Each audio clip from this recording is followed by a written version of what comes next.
You know, if you just look around, high-strength aluminum is one of those materials that's pretty much everywhere, hiding in plain sight. It's in the plane flying way overhead, it's in the car you drive.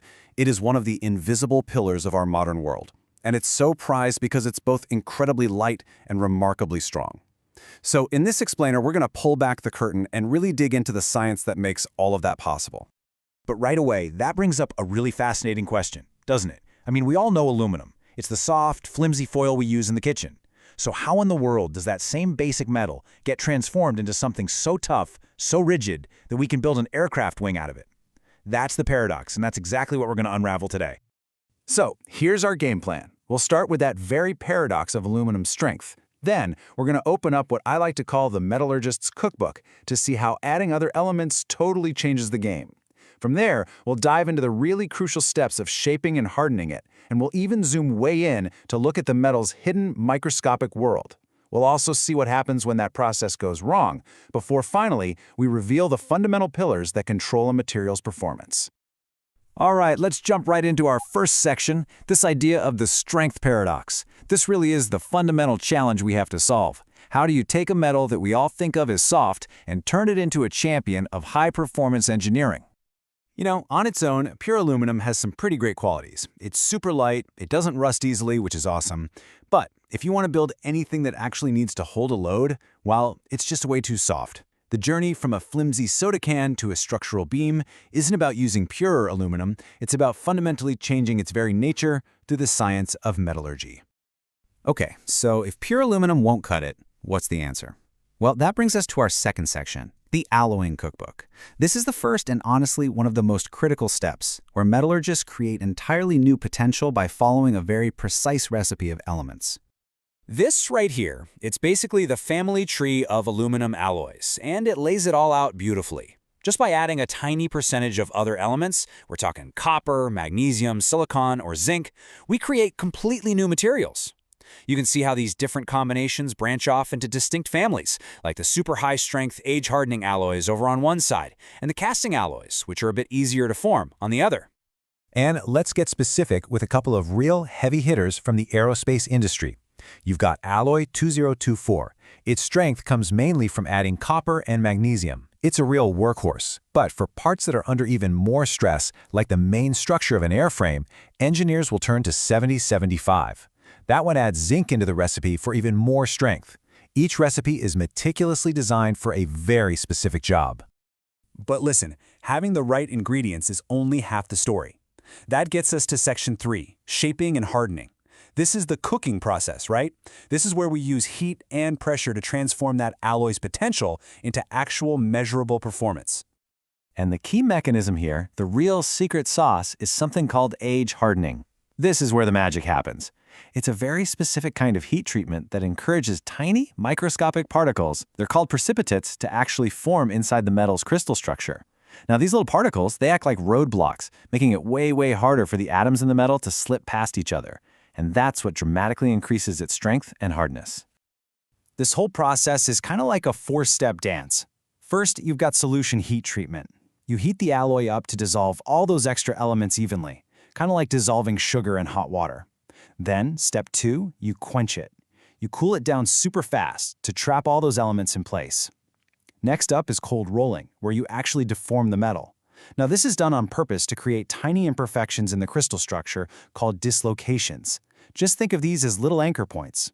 And finally, you gently reheat the metal in a process called aging.